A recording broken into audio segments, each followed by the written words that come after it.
Coal, oil and natural gas are the resources we use for making electricity, but they won't last forever.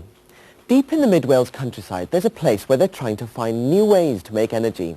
Our investigator for Wales has been there to take a look.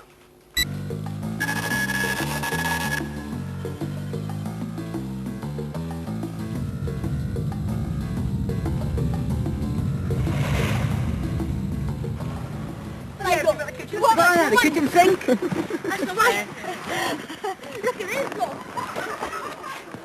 These children have come on a school trip to the Centre for Alternative Technology in mid-Wales. Sounds a bit serious, doesn't it? But I know they'll have lots of fun looking for new ideas to help build a better future.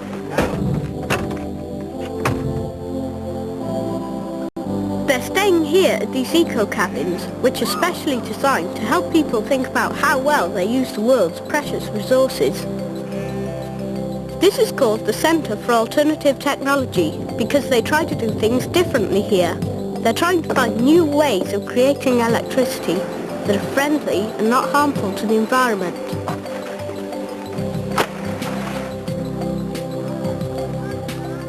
This board's very important. As soon as they arrive, the children in the eco-cabins discover they have an important job to do. This board is very important for any group who stays here because it shows at any given moment where the power's coming from. The eco-cabins don't get their electricity from a power station. They generate their own power in a number of different ways. That's a photovoltaic solar panel. They generate electricity from the sun by means of these solar panels. Which means that even on a cloudy day there's enough sunlight to create a bit of electricity there. In this side we've got wind power. They use the power of the wind when there's a wind blowing.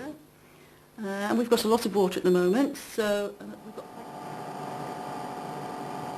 And they generate electricity by using the power of water from a nearby stream. Energy is very precious here, especially on days like this, when there's no sun and very little wind. The children in these eco-cabins have to keep checking that they're not using too much.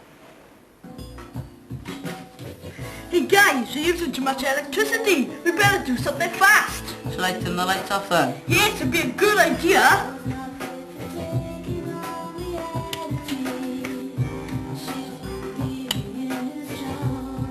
Oh, well, I suppose I better turn Radio 1 off then.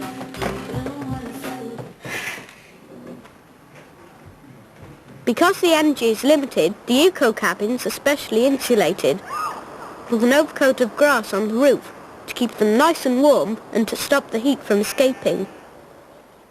How would you like to live in a straw house? It's a good way of insulating things, and another new idea they're trying out at the centre.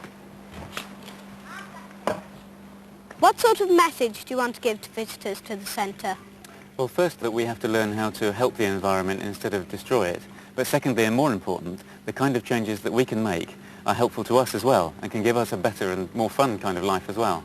Do you think solar energy is practical in this country? Oh yes, we use it here in the centre. And of course, even on a cloudy day, we get quite a lot of sunlight, and that can be turned into useful energy, even though not as much as on a sunny day. This solar panel is producing enough energy to power a little motor. This looks like a cloud. By using these cloud shapes, the children can cut out the light from the sun and stop the motor.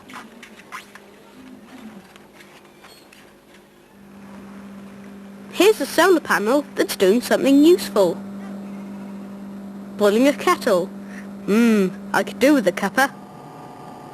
Solar panels can also be linked up to the central heating systems, so we can use the power of the sun to keep our houses warm.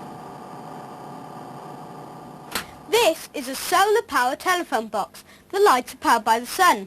But today it's raining and there's no sun, so we can rely on the wind instead. Oops, no wind.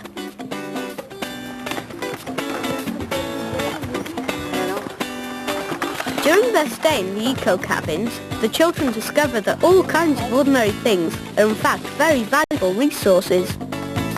Water certainly can't be taken for granted. Ashes can be kept and used as a fertilizer in the garden.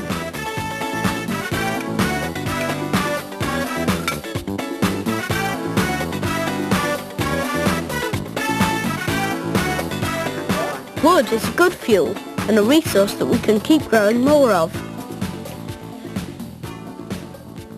I think this place is really interesting.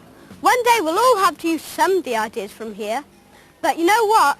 Looking after the future is pretty hard work.